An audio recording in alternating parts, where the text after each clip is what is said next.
लिंग पुराण में वर्णन आता है कि जब हम किसी ज्योतिर्लिंग का, स्वयंभू लिंग का दर्शन करते हैं, कोई प्राचीन शिवालय में भगवान शंकर का जब हम दर्शन करने के लिए जाते हैं, तो उस ज्योतिर्लिंग में जितनी जितनी ऊर्जा होती है, उस ज्योतिर्लिंग में जितनी जितनी ऊर्जा, ज्योत, शक्ति उस शिवलिंग में होती है। जब आप भगवान देवाधिदेव महादेव का दर्शन करते हो तो दर्शन करते से ही उस शिवलिंग की ज्योति तुम्हारे नेत्रों के माध्यम से तुम्हारे हृदय में प्रवेश कर जाती है और तुम्हारे अंदर बल उत्पन्न कर देती है, एक शक्ति उत्पन्न करती है।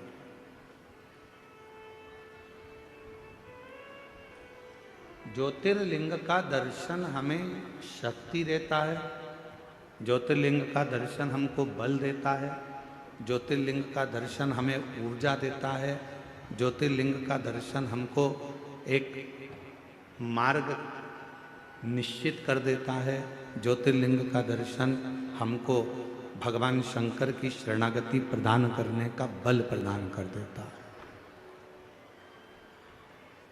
किसी भी ज्योतिर्लिंग का आप दर्शन करें तो वहां बल मिलता है।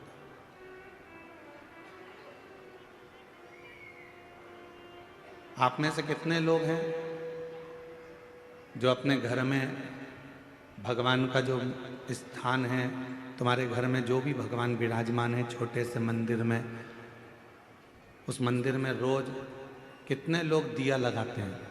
हाथ उठा हुआ है। सब लगाते हो दीपक? रखो।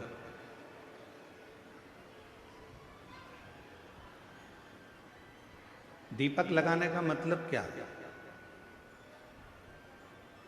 क्यों हम भगवान के मंदिर में दीप प्रज्वलित करते हैं? क्यों हम भगवान के मंदिर में दीप लगाते हैं? उसका कारण केवल एक होता है कि तेरी ज्योति और मुझ में जो तूने ज्योति दी है, वो दोनों ज्योति का मिलन तेरे सम्मुख में हो जाए। जब मैं ये ज्योति प्रकट करूं तो हे मेरे भोलेनाथ, हे मेरी माँ जगत जननी दुर्गा भवानी, हे मेरे कृष्ण कन्हैया, हे मेरे राम, हे मेरे बुढ़ादेव, ऐसी कृपा करना कि तुम्हारे भीतर की जो ज्योति है इस मेरी आत्म ज्योति का कल्याण करे और मुझे संसार से आनंद कराकर मुक्त करे।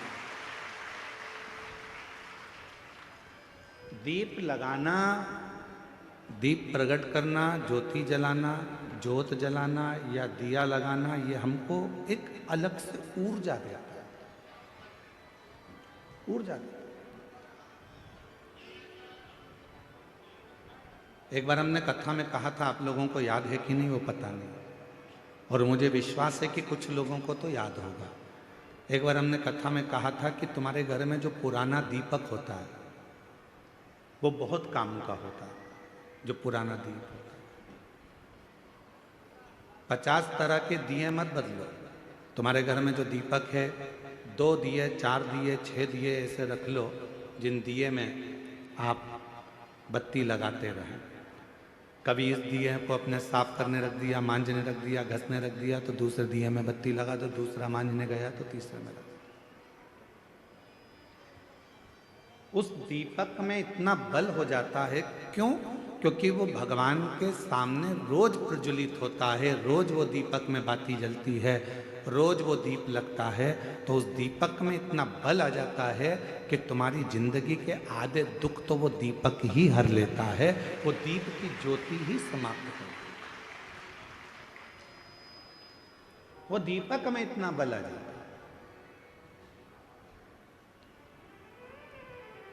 हमने कई बार अपनी कथाओं में भी कहा, कोई दीपक अगर भगवान को आप रोज लगा रहे हो, रोज लगा रहे हो, रोज लगा रहे हो, तुम्हारे घर में कोई बहुत बीमार भी व्यक्ति है और दीपक आप उसको मांजने में लेकर जा रहे हो, तो उसको एक अच्छे पानी में थोड़ा सा डाल दो, उसका पानी अलग रख लो, फिर भले आप दीपक को मांजो, मना नहीं है, साफ करो, मना नहीं है। और जो वो पानी है, उस पानी को जब वो बीमार व्यक्ति स्नान करे तो उसकी बाल्टी में उस पानी को डाल दो, जिससे वो उस पानी से जब स्नान करेगा तो उसका आधे से ज़्यादा रोग तो उसी समय समाप्त हो। डॉक्टर को इलाज करवाओ, डॉक्टर को दिखाओ, क्योंकि डॉक्टर शिव का एक रूप रहता है। हॉस्पिटल जाओ, डॉक्टर शंकर का एक रूप है, उसको दिखाओ, मना नहीं, पर साथ में उस दीप में इतना बल हो जाता है। यहां तक हमारा सनातन धर्म कहता है कि जिस आसन पर बैठकर आप और हम लोग भजन करते हैं अपने घर के अंदर, आपने देखा होगा एक आसन लगाती हैं माताएं, जप करती है, पाठ करती है, आराधना करती है, साधना करती है, उस आसन में भी उतना बल आ जाता है, उस आसन में भी उतनी शक्ति आ जाती है। हम जिस माला से जप करते हैं, आप जिस माला से जप करती है, उस माला में भी शक्ति आ जाती है। गले में जो आप एक कंठी माला पहनकर रखते हो रुद्राक्ष की, अपने गले के अंदर हमेशा, जैसे हम लोग भी अपने गले के अंदर एक हमेशा एक कंठी अंदर धारण कर कर रखते हैं, हमेशा, रात दिन सुबह शाम हर पल वो रुद्राक्ष हमारे साथ में रहता है। कई लोगों के मन में एक भाव उत्पन्न हो जाता है, हम गुरुजी हम हॉस्पिटल जा रहे हैं तो क्या रुद्राक्ष उतार कर जाएं, किसी के यहाँ पर बच्चा हो गया है तो हम क्या रुद्राक्ष उतार कर जाएं, मान लो हम स्त्री हैं, रजस्वला धर्म से हो गई, रजो धर्म से हो गई, तो क्या हम रुद्राक्ष उतार कर रख दें? शिव महापुराण की कथा कहती है आप किसी भी अवस्था में रहें, रुद्राक्ष कभी अशुद्ध नहीं होता, वो अशुद्ध को भी शुद्ध कर देगा। क्या स्त्री रुद्राक्ष पहन सकती है? जरूर। क्या कोई लड़की रुद्राक्ष पहन सकती है? जरूर। क्या कोई बच्चा रुद्राक्ष पहन सकता है? जरूर। क्या कोई बूढ़ा बुजुर्ग रुद्राक्ष? सब पहन, सब धारण कर।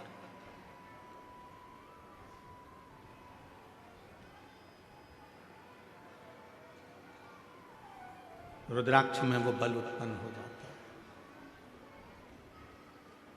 लोग सोचते हैं कि हम अशुद्ध हैं, हम हॉस्पिटल चले गए हैं, हम उस बच्चे को देखने चले गए हैं, हम अशुद्ध हो गए। ना ना ना, रुद्राक्ष आपको हर पल शुद्ध करता है, हर पल शुद्ध करता है। जैसे भगवान के भोग में तुलसी डाली जाती है, बिना तुलसी के क्या भगवान भोग स्वीकार कर लेते हैं? जम के बोलो, नहीं करते। भगवान को अगर भोग स्वीकार कराना है तो भगवान के भोग में तुलसी डालते हैं, भगवान के भोग में हम प्रसाद में तुलसा दल डाल देते हैं, जिससे भगवान उसको स्वीकार कर लेते हैं। उसी तरह भगवान भी, जिसके गले में रुद्राक्ष है और जिसके गले में तुलसी की माला है, भगवान भी देख लेता है कि मुझे इसको स्वीकार करना है, ये मेरा अपना है, इसको मुझे स्वीकार करना है, ये मेरा अपना।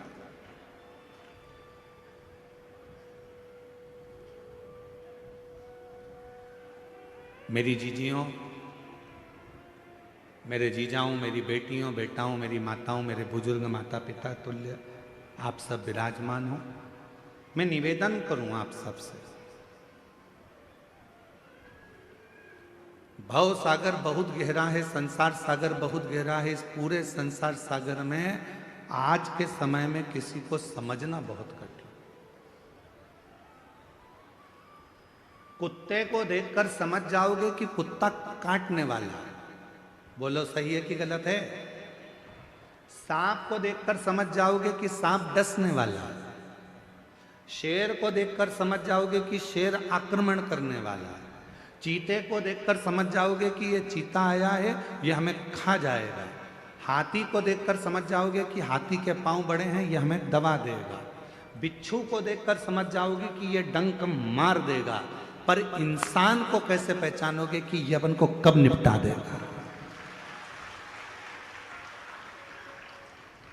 बिच्छू को पहचानना सरल है, सांप को पहचानना सरल है,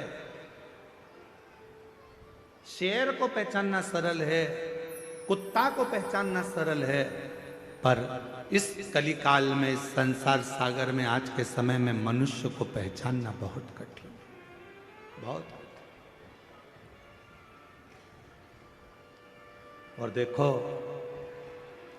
कुत्ता को रोज अगर अपन रोटी देंगे ना तो कुत्ता भी दो महिला के पास में बैठ जाएगा, काटेगा नहीं। रोज रोज रोटी दो कुत्ता को तो वो कुत्ता भी नहीं काटता।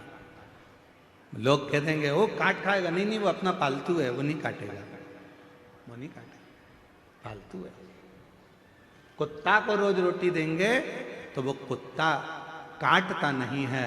पर आज का संसार ऐसा हो गया कि पूरी जिंदगी आपने किसी को दे दी, पूरा धन आपने किसी को दे दिया, पूरी प्रॉपर्टी आपने किसी को दे दी, उसके बाद भी लोग काटने को तैयार बैठे हैं, आपको नुकसान पहुंचाने को तैयार।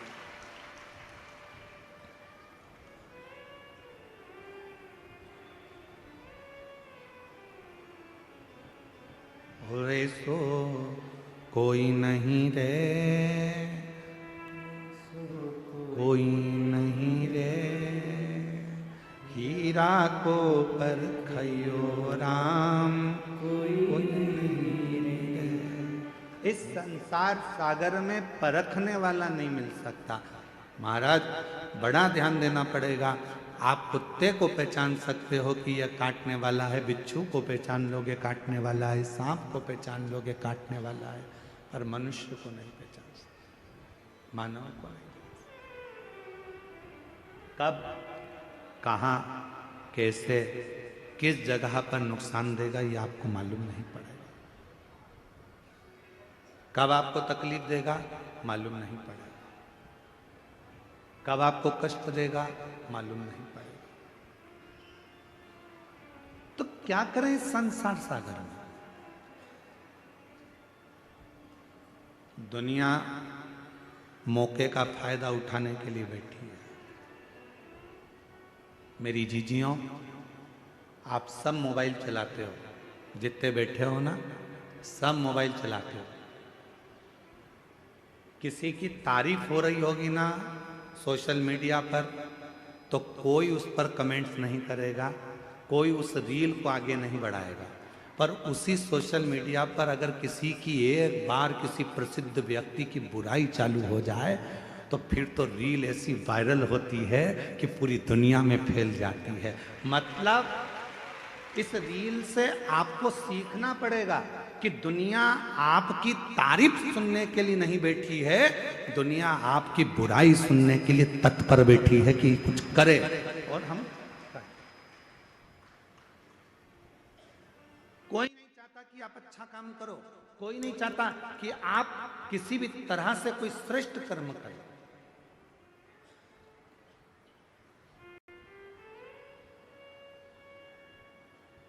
गौ माता के जो रक्षक हैं, गौ माता की जो सेवा में लगे रहते हैं, राष्ट्र की जो सेवा में लगे रहते हैं, सनातन धर्म को आगे बढ़ाने में लगे रहते हैं, सनातन धर्म को मजबूत करने में लगे रहते हैं, दुनिया के लोग उसी की बुराई में लगे रहते हैं।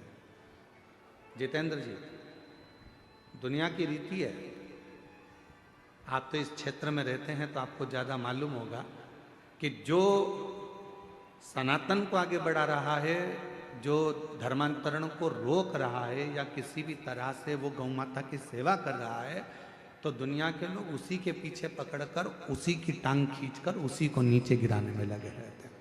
ये रीत है। आप देखना जितेंद्र जी, हम तो कथा करके चले जाते हैं पर लोगों के स्मरण में वो चीज़ रहती है, बैठे वो स्मरण में। कोई अच्छी रील तुम्हारे सामने आएगी मोबाइल पर, किसी की तारीफ आ गई, उसने इतना अच्छा काम किया, कोई उस रील को आगे नहीं बढ़ाएगा। पर किसी बहुत प्रसिद्ध व्यक्ति की अगर कोई ने एक बार निंदा लिख दी, बुराई लिख दी, तो लोगों ने उस रील को वायरल करना प्रारंभ कर दिया। काकी जी देखो उनके बारे में क्या बोल रहे हैं, चाचा जी देखो वो महाराज के बारे में क्या बोला गया, काका जी देखो उनके बारे में क्या बोला गया। वो रील ऐसे वायरल होती है, ऐसे वायरल होती है। क्यों? क्योंकि दुनिया बैठी केवल तुम्हारी बुराई सुनने के लिए है, दुनिया बैठी केवल तुम में बुरा देखने के लिए है। पर शिव पुराण की कथा कहती है कि दुनिया के लोग कुछ भी कहें, शंकर भगवान को लोग शब्दों पर शब्द कहते रहे थे।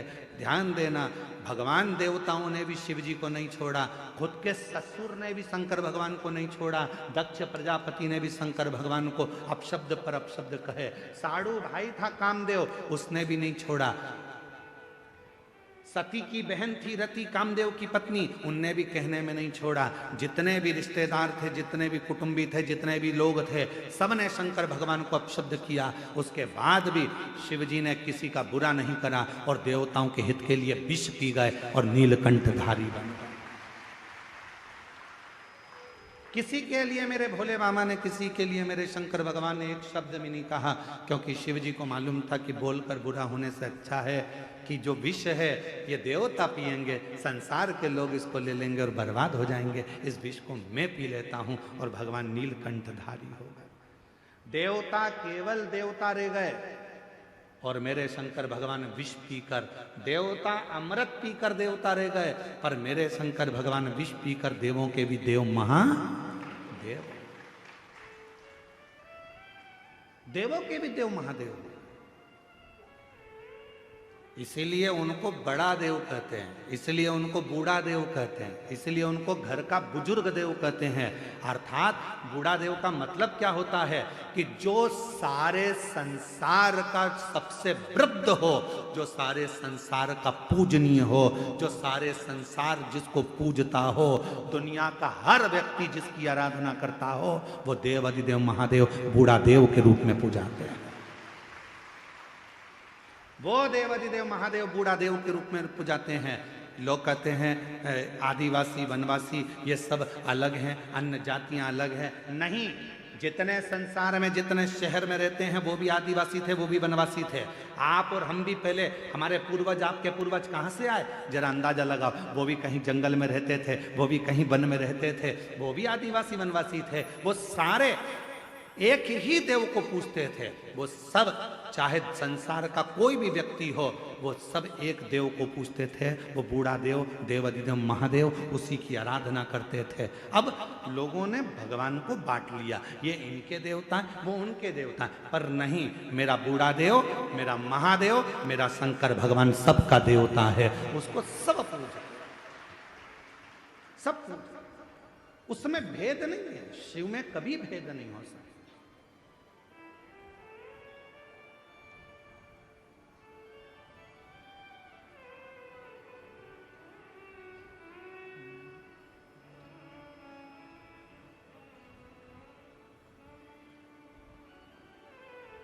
महाराज, आप जिस भाव में उसको भजेंगे वो भाव में मिल जाएगा। दुनिया की रीत है आपसे लाभ ले लेना और आपको धक्का मार देना, आपको धक्का दे। पर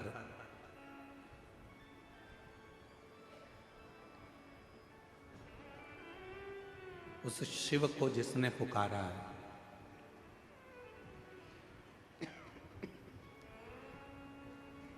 बाबा देव अधिदेव महादेव को जिसने पुकारा है, वो शिव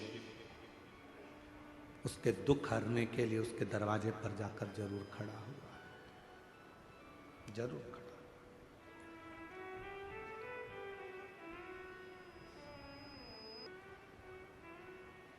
एक जगह पर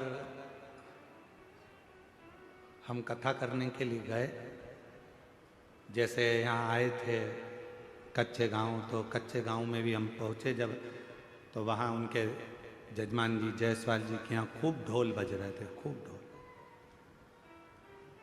कच्चे गांव आने से पहले एक जगह पर मंदिर में, कहीं पास का कोई गांव था, वहाँ रोक लिए थे। तो वहाँ पर मंदिर में, वहाँ पर भी दरवाजे पे बहुत ढोल बज रहे थे। एक जगह पर गए,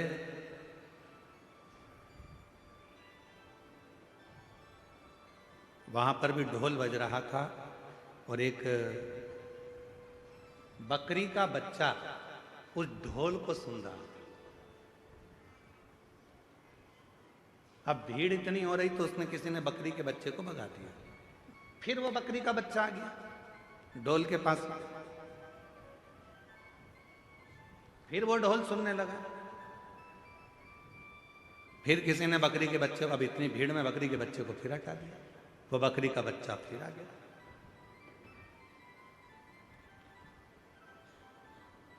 इतने में ढोल वाले ने उसको थोड़ा सा डंडे से, वो जो ढोल बजाने वाला डंडा होता है, उससे ऐसा करा, बकरी का बच्चा उधर गया। फिर हम बहुत देर से देख रहे थे, ये लोग नाच रहे हैं और हम गाड़ी में से हम देख रहे हैं कि ये ढोल वाला उस बकरी के बच्चे को हटा रहा है। अब की बार उसने कहा हटता भी नहीं है, और बकरी का बच्चा फिर हमने इशारा कर कर ढोल वाले को बुलाया। हमने कहा इधर आ। कहा गुरुजी क्या बात है? हमने कहा तू इस बकरी के बच्चे को क्यों भगा रहा है? समझ में नहीं आता, ना तो इसको संगीत आता है, ना इसको ढोल बजाना आता है, और ना ये ढोल जानता है कि बच क्या रहा है। फिर आखिर ये ढोल के पास में बकरी का बच्चा क्यों आ रहा है? हमने कहा ढोल वाले से, भैया वो बकरी का बच्चा ढोल के पास में इसलिए आ रहा है कि उस ढोल में से उस बकरी के बच्चे को अपनी माँ के शब्द सुनाई दे रहे हैं, उसकी माँ के शब्द। ना जाने किस बकरी के चमड़े से वो ढोल बना होगा, और जब वो पिट रहा होगा तो उस बकरी के बच्चे को अपनी माँ के शब्द याद आ रहे हैं, माँ के शब्द। इसलिए वो बकरी का बच्चा ढोल के पास में आ रहा है, ढोल के पास।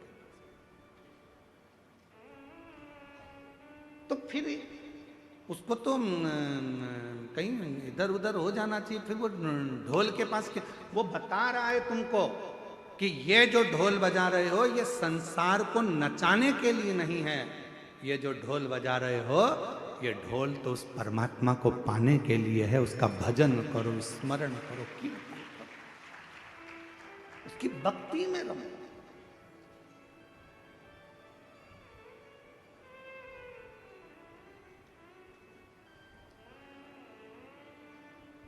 उसके भजन में रमो, उसके स्मरण में रमो।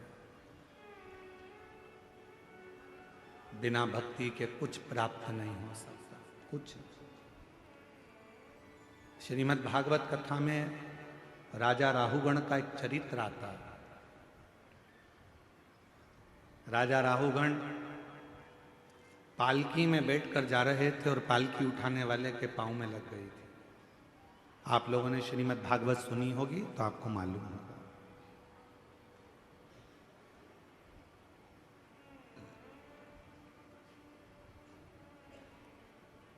अब इस कच्चे गांव का तो हम नहीं कह सकते, क्योंकि यहाँ पर हमें बताया है कि इतनी बड़े बड़े आयोजन नहीं होते हैं। कच्चे गांव के इतिहास की ये पहली कथा है जिसमें इतनी लाखों की भीड़ एक साथ एकत्रित हुई है।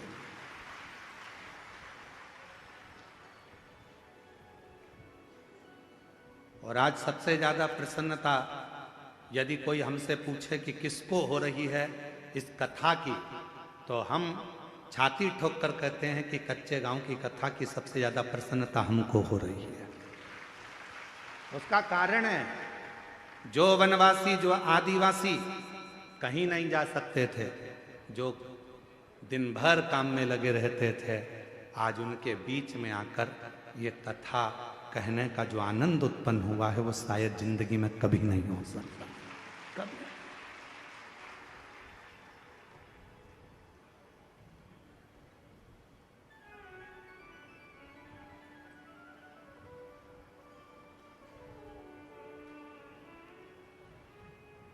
जरूरी नहीं है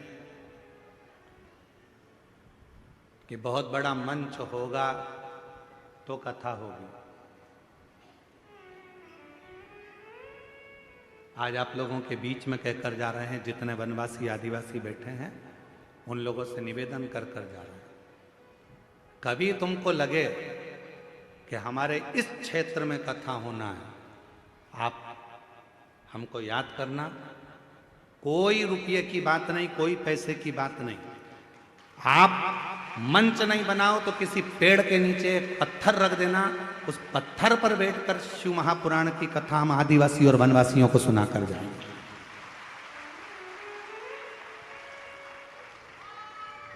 बस एक निवेदन है आपसे, जितने वनवासी आदिवासी क्षेत्र के लोग इस शिव महापुराण की कथा को सुन रहे हैं, उनसे एक निवेदन है, मंच भले अच्छा ना हो चलेगा, पर तुम्हारा मन अच्छा रखना तो शिव पुराण तुम्हारे गांव तक पहुंच। मंच से नहीं, मन से शिव पुराण पहुंचती।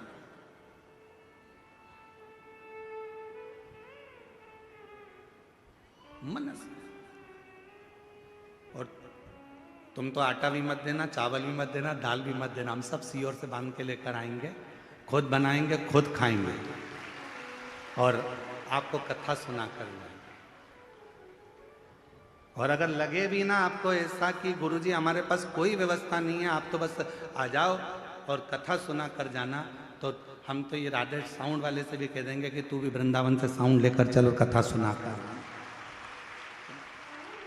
बस इतना याद रखना, आपसे एक ही वचन लूंगा उस कथा में, जहां भी कथा करने जाऊंगा, आदिवासी वनवासी क्षेत्र में कोई भी कथा कराए, हमें सूचना दो।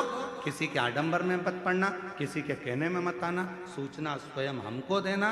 पर एक वचन वहां लूंगा कि उस क्षेत्र में जिस क्षेत्र में कथा करेंगे, उस क्षेत्र का एक भी हिंदू किसी दूसरे धर्म में नहीं जाएगा तो कथा।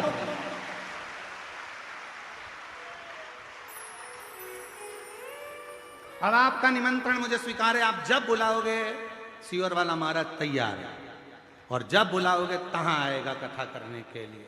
और तुमको लगता है कि ये टेंट का खर्चा बहुत लगता है, गुरुजी कहां से इतना पैसा लाएंगे, तो अपन शाम की कथा कर देंगे, टेंट की जरूरत नहीं पड़ेगी, खुले में बैठ जाओ,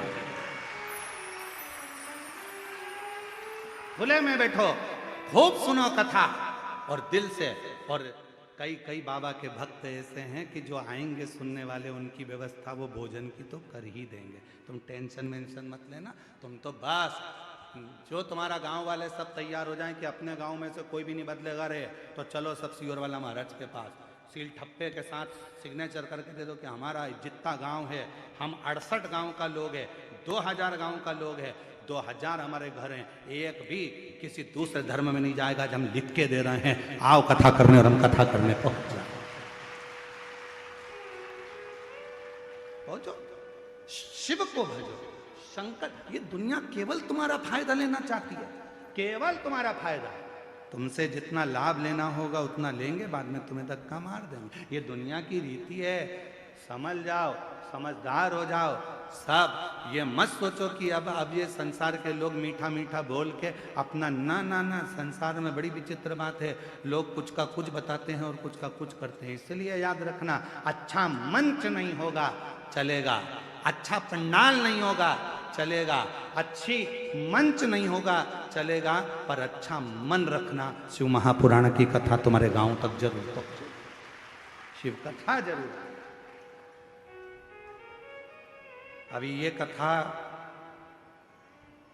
कल विराम हो जाएगी, सवेरे 8 बजे से 11 बजे तक यहाँ हो जाएगी, टीवी पर 1 बजे से 4 बजे तक आ जाएगी। 7 तारीख से कथा दंतेवाड़ा क्षेत्र में हो रही है। आज एक दंतेवाड़ा क्षेत्र से एक लेटर सीओर भेजा, हम प्रयास करेंगे उस पत्र की भी कॉपी आपको।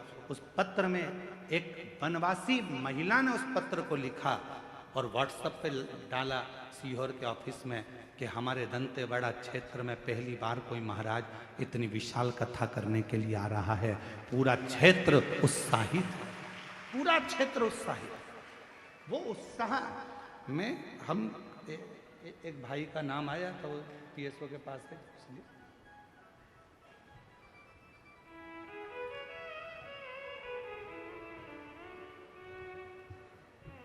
एक किसी भाई का नाम आया था कि गुरुजी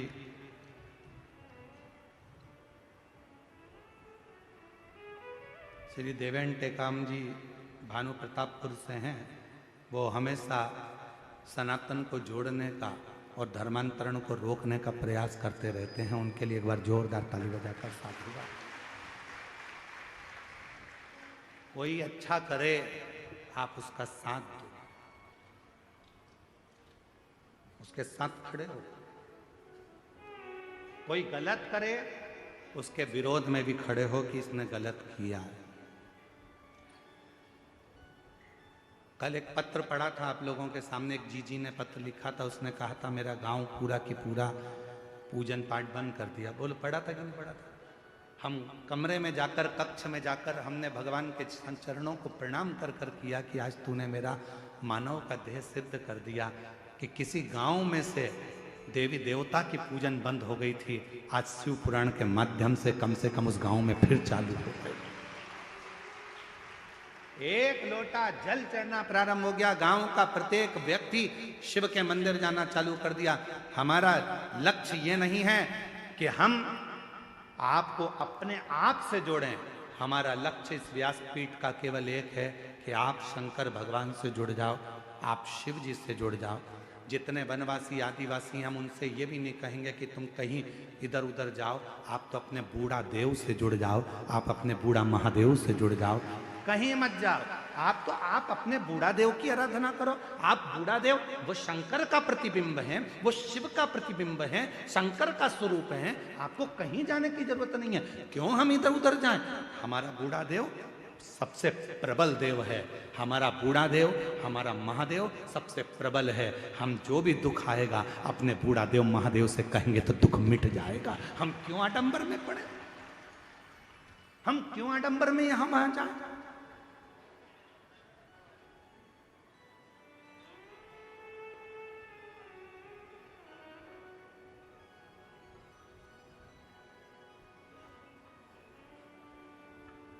शिव की कथा आपको आडंबर से दूर कर देती है। शंकर भगवान की कथा आपको दिखावे से, पाखंड से दूर कर देती है। दिखावे से दूर कर देती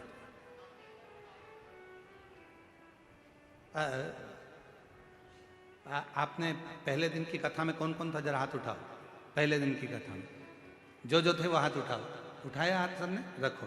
पहले दिन की कथा में एक बहन वहां से बहुत तेज चिल्लाई थी ना, चीखी थी ना।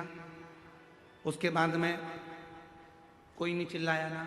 सबको मालूम है महाराज झेलता ही नहीं। सबको मालूम है कि शंकर की कथा है, जो भूतों का देव है, स्वयं देव अधिदेव महादेव कालों को हरने वाला है। उसकी कथा में कोई नहीं आ सकता। उसकी कथा में तो स्वयं शिव है। उसकी कथा में केवल शंकर आता है। शंकर की कथा को शंकर ही सुनते हैं। ये शिव महापुराण के महत्तम में लिखा है। चंचुला देवी ने तुमरुका जी से कहा कि मेरे पति की प्रेत योनि से मुक्ति के लिए कथा करवाना है। तो तुमरुका जी ने पूछा कि कथा का यजमान कौन है? तो चंचुला देवी बोली मैं। तो कह दिया संसार का मनुष्य इस कथा का यजमान नहीं बन सकता। शिव महापुराण की कथा का यजमान मनुष्य नहीं बन सकता। श्रीमद् भागवत होती तो राजा परीक्षित थे, रामचरितमानस होती तो काशी के नरेश थे, विष्णु पुराण होती तो अन्य राजा थे, पर शिव पुराण का यजमान कभी भी संसार का मनुष्य नहीं बन सकता। भगवान तुमरुका जी ने कहा अगर शिव महापुराण की कथा सुनना है तो उसका तो केवल एक ही यजमान हो सकता है, वो शंकर और पार्वती हैं। तब शिव पार्वती कथा के यजमान। 7 दिन तक जब तक यजमान शिव महापुराण की कथा करवाते हैं, 7 दिन तक यजमान शंकर की कथा को सुनते हैं। 7 दिन तक यजमान पार्थिव लिंग का पूजन करते हैं। 7 दिन तक यजमान अपने घर में भगवान शिव की आराधना करते हैं। 7 दिन तक यजमान शिव महापुराण की कथा को करवाते हैं। वो यजमान केवल यजमान नहीं रहते, वो 7 दिन तक शंकर और पार्वती का एक स्वरूप बन जाते हैं, ईश्वर और गोरा बन जाते हैं, शिव और शक्ति बन जाते हैं, जो कथा के रस तत्व को ग्रहण कर रहे हैं। जायसवाल जी से आप पूछना, हम चले जाएं उसके बाद में भी पूछ लेना। क्यों जायसवाल जी? वो भंडारे में भोजन चल रहा था, आप उसमें 24 घंटे खड़े रहे क्या? तो जायसवाल जी बोलेंगे नहीं। बोलो जायसवाल जी, 2 लाख लोग भंडारे में अभी तक भोजन कर चुके हैं। जायसवाल जी, आज सूचना मिली मेरे को, 2 लाख लोग भंडारे में भोजन कर चुके हैं आज तक। अब 2 लाख लोग भोजन करे तो क्या 24 घंटे जायसवाल जी वहां थे? इस पंडाल में क्या 24 घंटे जायसवाल जी थे? इस पंडाल में लोगों को संभालने के लिए 24 घंटे जायसवाल जी थे? नहीं, जायसवाल जी तो यजमान शंकर का स्वरूप बनकर, कथा के यजमान बनकर बैठ गए शिव कृपा से। अब संभालना किसको है? जिसकी कथा है, जो करवा रहा है और जो कथा सुन रहा है। कथा बाँचने वाला भी शिव, कथा सुनने वाला भी शिव और कथा करवाने वाला भी शिव, तो वो कथा संभालता है। आप और हम तो केवल निमित्त है, हमारे केवल निमित्त, इसमें कोई दूसरा नहीं है। और मेरा आपकी कृपा से सब करते हो भोले बाबा, मेरा नाम हो रहा रे। भोले आपकी कृपा से सब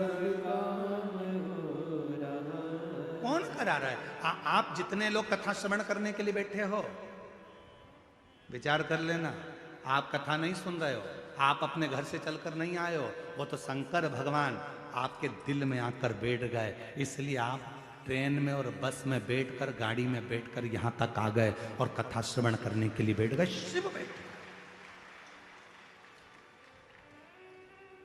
एक पत्र है, उस पत्र में एक भाई लिख रहे हैं कि मैं आपको नहीं मानता था, मैं मंदिर नहीं जाता था। पत्र में लिखा, देखो,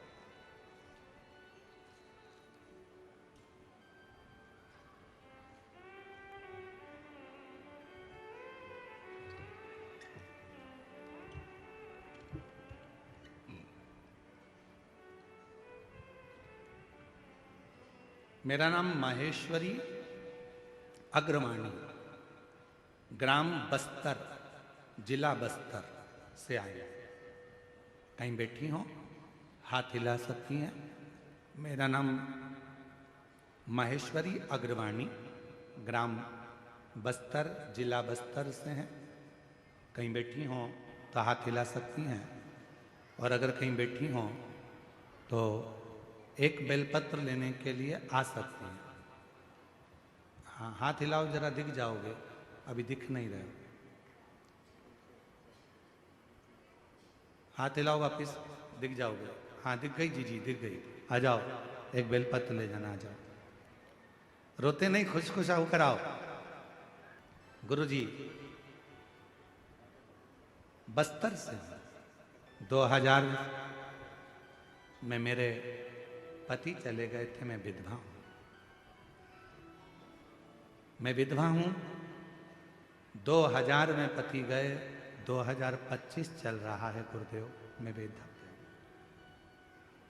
मेरा पुत्र है, 3 साल का था जब मेरे पति का स्वर्गवास हुआ। तब से मैंने अपने जीवन में बहुत संघर्ष किया। गुरुजी, जीवन ऐसे ही कटता चले गया, पर आपकी कथा ने एक बार मोबाइल में मैंने सुन ली, तभी से मंदिर जाना चालू करा। मेरे जीवन में शिव क्या होते हैं मैंने आपकी कथा से जाना। एक लक्ष्य था मंदिर जाने का, मेरा बेटा कोई अच्छे पद पर बैठ जाए।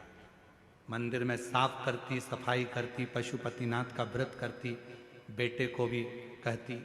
पर बेटा कहता, माँ क्या मंदिर की सफाई करने से या मंदिर में बेलपत्र चढ़ाने से या शहद का बेलपत्र लगाने से क्या नौकरी मिल सकती है? तब मैंने अपने बेटे से कहा कि तू एक बार कानों में हेडफोन लगा, महाराज को सुन। वो कहते हैं कि मेहनत को 4 गुना कर, रात दिन एक कर, खूब पढ़ाई कर। अभी तू 15 मिनट भी अगर छोड़ देता है तो तेरे बुरे हैं। सियोर वाला महाराज कहता है कि रात दिन एक कर दे। तब मेरे बेटे ने रात दिन एक करा। आपके कहने पर मंदिर जाने लगा, जल चढ़ाने लगा। उसने मुझसे कहा, माँ मैंने सुना है कि एक बार यदि पंडाल में बैठकर कथा सुनी जाए, बाबा देता है। 2024 में कुरुद में कथा चल रही थी, पंडाल में पहुंच गए। बाबा ने ऐसी कृपा कर दी गुरुदेव मेरे पुत्र के ऊपर कि 2018 से तैयारी कर रहा था, पर बाबा की कृपा से ऐसी करुणा बाबा ने करी। 2018 से छत्तीसगढ़ पीएससी का एग्जाम दे रहा था, क्लियर नहीं हो रहा था, पर बाबा ने उसके परीक्षा ऐसी कृपा करी कि 2024 में उसने कुरुत की कथा पंडाल में जाकर सुनी और बाबा की कृपा से आज मेरा बेटा आबकारी विभाग का सबसे बड़ा अधिकारी बनकर बैठ गया। मैं बाबा को यहाँ प्रणाम करने के लिए आई हूँ कि मेरे बेटे को आबकारी विभाग अधिकारी के पद पर नियुक्त कर दिया। छत्तीसगढ़ पीएससी की परीक्षा मेरे बेटे ने स्वीकार कर ली। सीजी पीएससी की परीक्षा मेरे बेटे ने स्वीकार पास। मैं बाबा को प्रणाम करने आई हूं। आज वो आबकारी विभाग का सबसे बड़ा अधिकारी बनकर बैठा। ये दुनिया की दृष्टि में लगता है। महाराज सियोर वाला महाराज तो कथा कर कर चले जाएगा, पर दुनिया के लोगों को बाद में मालूम पड़ता है कि अपने कच्चे गांव में कथा हुई। कम से कम मुझे एक दिन तो पंडाल में जाकर वहां की मिट्टी को कथा सुनकर आरती के बाद अपने हृदय से लगा लेना था, क्योंकि वो पंडाल की मिट्टी नहीं, मेरे भोले बाबा स्वयं अपना चरण रखने के लिए आते, स्वयं चरण रखने। एक विश्वास,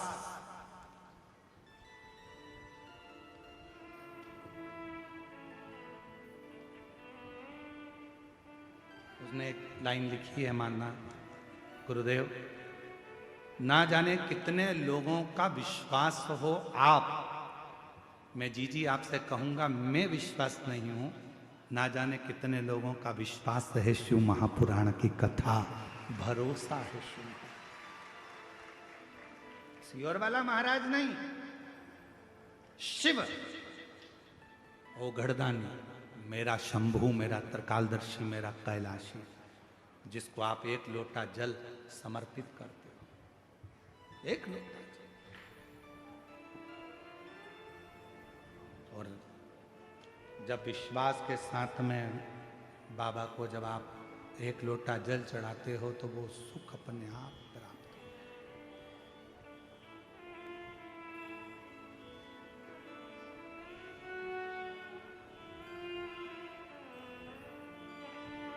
मेरा तू ही तो हमदर्द है, जिसे हर दर्द कहता हूँ।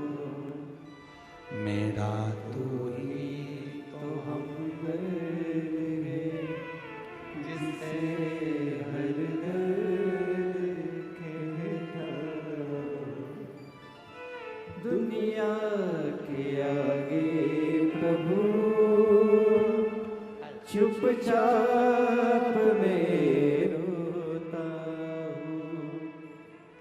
दुनिया के आगे प्रभु चुपचाप में रहता हूँ। मेरा तो ही तो हमदर्द है, जिसे हर दर्द कहता हूँ। मेरा तू ही तो हमदर्द है, जिसे हर दर्द कहता। माँ कह रही है, मैंने बाबा का चमत्कार जो देखा, मेरा बेटा कहता था क्या शिव जी नौकरी दे सकता है? 3 साल में 3 नौकरी दी। पहले बनाया उसको जीएसटी अधिकारी, फिर बनाया, पहले टीचर में बनाया, फिर जीएसटी अधिकारी बनाया, और अब आबकारी विभाग का सबसे बड़ा अधिकारी बनाकर बिठा दिया।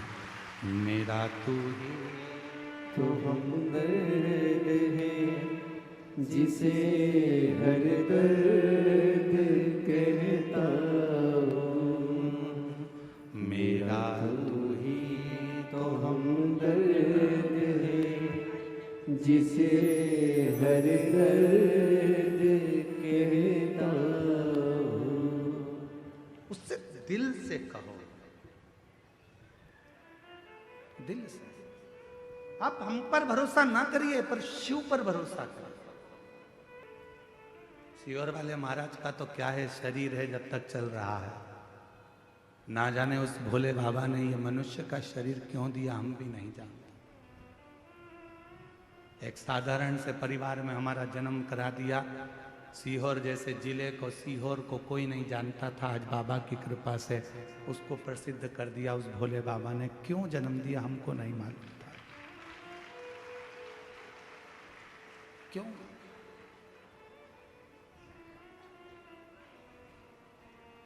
खूब लोग अपशब्द कहते हैं, ताने देते हैं, गाली देते हैं, पर हम बाबा से प्रार्थना करते हैं हम जवाब ना दें पर तू जवाब जरूर देना। तेरे जवाब का इंतजार रहता है, तेरे जन्म देने वाला वो। आज उस माँ से पूछो जो खड़ी होकर कहती है कि जिस बेटे का बाप नहीं और मेरा कोई नहीं, शंकर जी की कथा ने संभाल लिया। शिव की कथा, कितनों का विश्वास।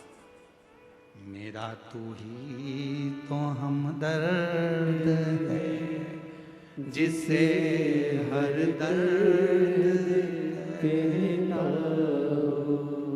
मेरा तू ही तो हमदर्द है जिसे हर दर्द कहना। आया नजर ना कोई भी अपना जब मुझको दरकार थी, जब मुझको दरकार थी, तब मेरे पथ का जीवन के रथ का तू ही बना सारथी,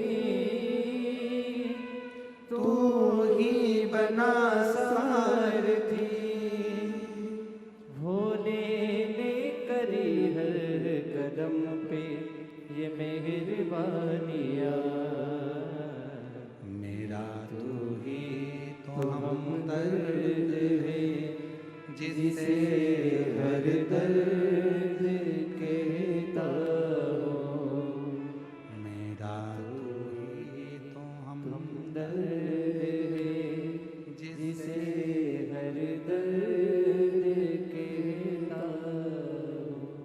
संसार के आगे जाकर रोगे, लोग हंसेंगे, ताना कसेंगे, अपशब्द कहेंगे, आड़ा टेढ़ा बोलेंगे, पर मेरे शंकर भगवान के मंदिर में जब एक लोटा जल लेकर पहुंचोगे, श्री शिवाय नमस्तुभ्यम कहकर जब जल चढ़ाओगे, वो तुम्हारी जिंदगी के सारे दुखों को धीरे धीरे समाप्त करता चले जाएगा। समाप्त। शिव के साथ किया गया छल, शंकर के भक्त के साथ किया गया छल और शंकर की कथा में किया गया छल व्यक्ति को रुला रुला कर मार देता है। छल से दूर रहना, शिव महापुराण की कथा को शिव पुराण रहने देना, भगवान शंकर के भक्त को भक्त रहने देना और मेरे काल अधिपति को महाकाल ही रहने देना। उसमें ना कोई आडंबर, ना कोई दिखावा, ना कोई छल, ना कोई, उसकी भक्ति, भजन, स्मरण करो। जवाब वो देगा, इंतजार करना उसके जवाब का। एक बात पूछें, उत्तर दोगे? बोलो तो जम के, सब उत्तर दोगे? किराए की गाड़ी करते हो तो वो घर तक छोड़ती है कि नहीं छोड़ती है? छोड़ती है ना। तुमने गाड़ी करी किराए की, भैया हमको जाना है और माँ घुमा के लाओ और वापस घर पे छोड़ो, तो छोड़ेगा कि नहीं छोड़ेगा? बोलो बोलो। तुमने किराया दिया है, छोड़ेगा। पैसे दिए तुमने, बढ़के दिए तुमने, तो तुम्हें घर तक छोड़ जाए। और तुम ट्रेन का सफर करो तो ट्रेन तुम्हें तुम्हारे घर तक छोड़ेगी? नहीं। और ट्रेन वाले से तुम झगड़ा कर लो, नहीं मेरे को तो मेरे घर तक छोड़ना पड़ेगा, आधे रास्ते में कैसे उतर जाऊं? कौन लेने आएगा? रात का समय, पानी गिर रहा है, बट ट्रेन वाला कहेगा ओ तेरा हाथ जोड़ता हूं, उतर जा नीचे, चल। अरे तो मैंने टिकट लिया, मुझे घर तक छोड़ क्या? नहीं, बाहर जाओ, चलो उतरो ट्रेन से नीचे। उसने बिसिल बजाई, ट्रेन रोकी, इसको नीचे उतारा, चल जा। अब रात हो तो रात, पानी गिरे तो पानी, गर्मी पड़े तो गर्मी। क्या चोटा, बहुत चोर लोग हैं, हमको सब नोच लेगा भैया, हमको हमारे घर तक छोड़ो, तो ट्रेन वाला नहीं जाएगा। जिसको तुमने पहले से बात कर कर बुक किया है, अगर स्टेशन पर उतरे हो तो पहले फोन लगा दो घर पे, हम आ रहे हैं कच्चे गांव, उतार लोगे क्या फूफा जी? फूफा जी कहें हाँ आ जाना, मैं गाड़ी भेज दूंगा, नौकर भेज दूंगा, ये कर दूंगा, वो कर दूंगा, आ जाना, मैं लेने आ जाऊंगा।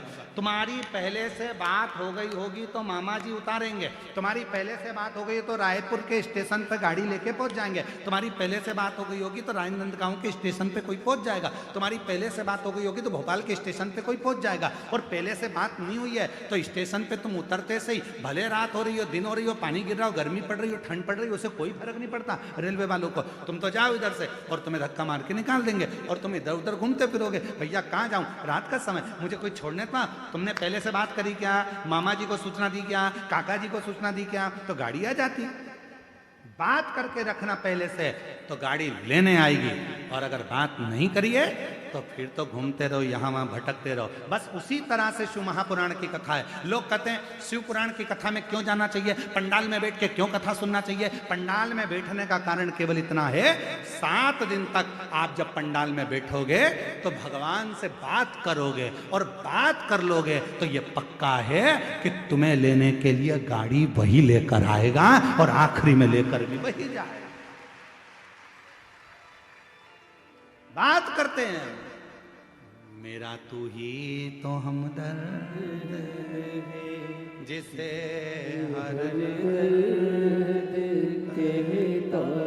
हम उससे बात करते हैं। कथा में बैठकर केवल कथा नहीं सुनते, हम बाबा से दिल की बात करते हैं। भोला सब दुख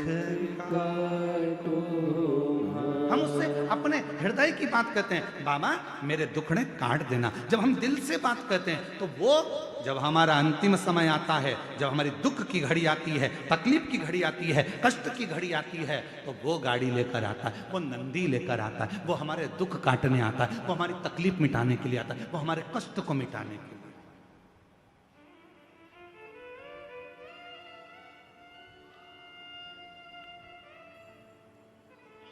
फिर भले तुम चुप हो, फिर भले तुम कुछ ना।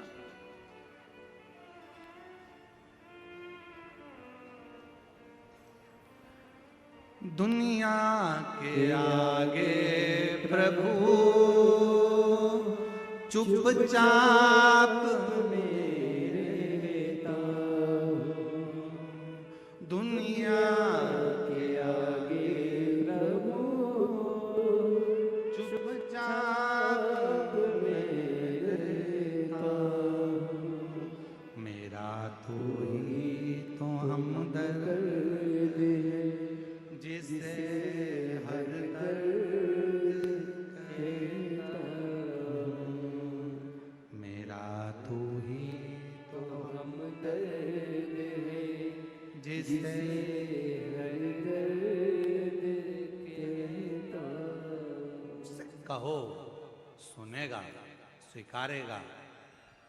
कैसे ना स्वीकारे? कहते हैं अगर दिल से आपने कोई बात कही है तो दिल की कही हुई बात भले किसी को मोबाइल मत करो, फोन मत करो, दिल से याद किया है तो वो कितनी भी दूर होगा उसको हिचकी चलने लगती है। यहाँ हिचकी बोलते हैं कि डुचकी बोलते हैं? हिचकी, हिचकी चलने लगती है।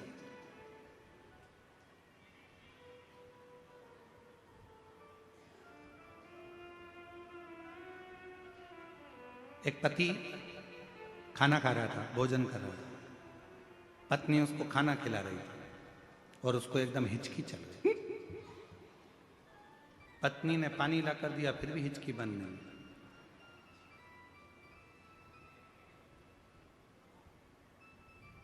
पत्नी अंदर गई, बेलन लेके आ गई। पति ने हिचकी भरते हुए, क्या हुआ? हुआ क्या? हुआ क्या? पत्नी कह रही है मैं यहां बैठी हूं, तो कौन है जो तुमको याद कर रहा है? सही बता दो बिल्कुल ईमानदारी से। जब मैं यहां बैठी हूं तो कौन तुमको याद कर रहा है? किसकी हिम्मत जो मेरे पति को याद कर रहा है? पति रोटी का टुकड़ा यहां अटक गया, हिचकी बंद, हिचकी बंद। कौन है याद? महाराज, कभी कभी मोबाइल की तरंगे भी काम नहीं करती, नेटवर्क भी काम नहीं करता, नेटवर्क भी नहीं काम करेगा, मोबाइल की तरंगे। अभी कई हम कच्चे गांव में रह रहे हैं, हमारे वो तो भला हो हमारे जयसवाल जी का, जो उन्होंने थोड़ा बहुत कुछ वो वाईफाई लगाया तो उससे थोड़ा चले, नहीं तो नेटवर्क ही नहीं मिलता है। और हमारे टाइम पे तो ऐसा हमेशा ही होता है, सीहोर में कोई भी कार्यक्रम चालू हुआ नेटवर्क गायब, कहीं पर भी कथा करने गए और वहां का नेटवर्क गायब। कई लोग यहाँ पर हमारे पहले के भी सुनने वाले, उनसे पूछ लो, बोले कथा में कहीं पर भी जाओ उनका नेटवर्क पहले गायब हो, क्योंकि भगवान भी चाहता है कि दुनिया वालों से नेटवर्क मत जोड़, यहाँ आया है तो अब मुझसे नेटवर्क जोड़ ले, बाकी सब छोड़, नेटवर्क गायब। एक संबंध जोड़ा, एक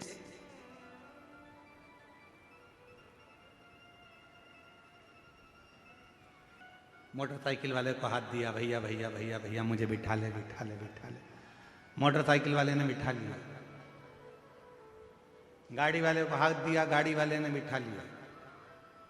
यहां तो कोई भी बिठा कर ले जाएगा, पर वहां कोई नहीं बिठा के ले जाएगा।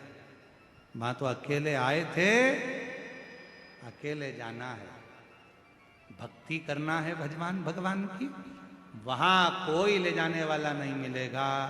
यहाँ पर मोटरसाइकिल पर कई लोग तो होते हैं गांव में भी, वो भी कहते थे ले बैठ पीछे, अब भी आए घूम के, चल बैठ पीछे। जैन साहब, कई लोग कहते थे चल बैठ पीछे, अब भी घूम के आते हैं, बैठ जा पीछे। और एक आध बार जिसको तुम कंधे पर लेके जा रहे हो मुर्दे को, और वो उठकर बोलते ले आजा, घूम के आते हैं, बैठ आजा, इतनी देर में तो तुम्हारा हाँ पड़ी भर जाए। ओ भाई मुर्दा बोल गया, मुर्दा क्या बोल रहा है? ऊपर से बोल रहा है चल घूम के आते हैं। वहां पे वो घर जाके बीपी की गोली खाई, शुगर ऊंचे नीची हो गई, हापड़ी भरा गई, डॉक्टर के पास पहुंच गई, बाबाओं के पास पहुंच गई, गले में 25-30 ताबीज बाज लिए, 25-30 ताबीज। बाबा क्या हुआ? एक जनी के पीछे पीछे जा रहे थे उसको अंतिम संस्कार के लिए, वो अर्थी पे उठ के बैठ गया, चल घूम के आते हैं। अब यहाँ कहने वाले तो बहुत मिल जाएंगे, चल घूम के आते हैं, पर वहां ले जाने वाला कोई नहीं मिलेगा। तब तुम्हारा जो एक लोटा जल तुमने शिव को चढ़ाया है, तुम्हारी दुख की घड़ी में मेरा शंकर नंदी लेकर खड़ा रहेगा। आओ चलो, मैं तुम्हें लेकर चलता हूँ। कोई दुख नहीं भोगना है, कोई कष्ट नहीं भोगना है, कहीं तुमको दुख नहीं भोगना है। तुमने कच्चे गांव में शिव पुराण की कथा सुनी थी, इसलिए कष्ट तुम्हारा मैंने काट दिया। अब दुख नहीं, तकलीफ नहीं, अब तू इंतजार कर। कथा सुनी है तूने पंडाल में बैठकर, घर पर रहकर, टीवी के सामने, मोबाइल पर, फेसबुक यूट्यूब पर, कथा का रसतत्व तूने ग्रहण किया है। तेरे दुख काटने की जवाबदारी अब मेरी हो गई है, तो चिंता मत करना, 3 महीने में जो तूने मांगा है तेरी झोली में दे दूंगा। क्यों चिंता कर, क्यों चिंता कर? और जब उससे प्रीत जुड़े, प्रीत कितना सुंदर कहा भगवान शंकर की कथा में वर्णन आता है। देवाधिदेव महादेव भगवान शंकर की पवित्र कथा कर रही है, तुमरुका जी के सम्मुख में तुमरुका जी कथा का रसतत्व ग्रहण करा रहे हैं, चंचुला देवी कथा सुन रही है, और सामने बैठे ईश्वर जी और गोरा जी शिव महापुराण की कथा सुन रहे हैं, भगवान शंकर और पार्वती कथा का रसतत्व ग्रहण कर रहे हैं। भगवान देवाधिदेव महादेव कथा को तत्व ग्रहण कर रहा है।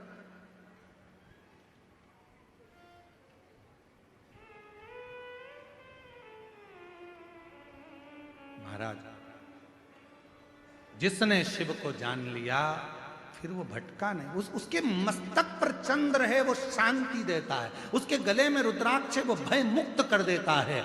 और उसके मस्तक पर 3 नेत्र हैं, वो कह देता है कि त्रिगुणाकार सृष्टि को जीतने के लिए शिव मंत्र मूल है, इसलिए वो बल प्रदान कर देता है।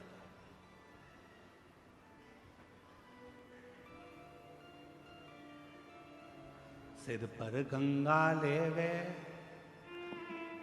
कल्याण वो कर देवे, भोलेनाथ ब्यूटीफुल।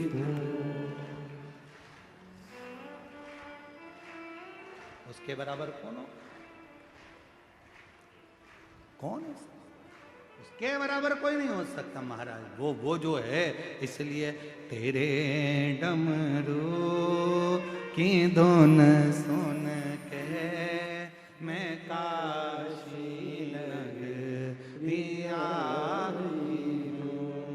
तेरे डमरू की धुन सुन के मैं काशी नगरिया हूँ। तेरे डमरू की धुन सुन के मैं काशी नगरिया हूँ। तेरे डमरू की धुन सुन के मैं काशी नगरिया हूँ। मैं काशी नगरिया हूँ। मैं काशी नगरिया हूँ। मैं काशी नगरिया हूँ। मैं काशी नगरिया हूँ। मैं काशी नगरिया हूँ। मैं काशी नगरिया हूँ। मैं काशी नगरिया हूँ। मैं काशी नगरिया हूँ। मेरे भोले ओ बम भोले, मैं काशी नगरिया